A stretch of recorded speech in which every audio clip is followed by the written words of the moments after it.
నువ్వు బయట ఏం చేస్తున్నావు అని కాదు, కానీ నీ హృదయములో ఆలోచించిన ఎడల నువ్వు పాపిగా చేయబడుతున్నావు. You are caught by that అని ఉంటుంది కదండి.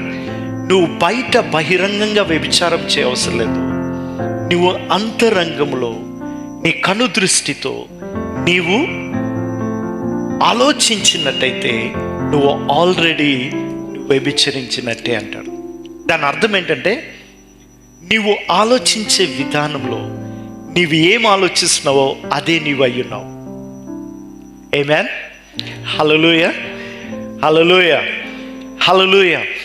మనం లాస్ట్ వీక్ మనం చూసుకున్నాం ఏంటంటే, మనకి ఆలోచనలు రావడం తప్పు కాదు, కానీ ఆలోచనకి మనం అవకాశం ఇస్తే అది గూడు కట్టుతుంది.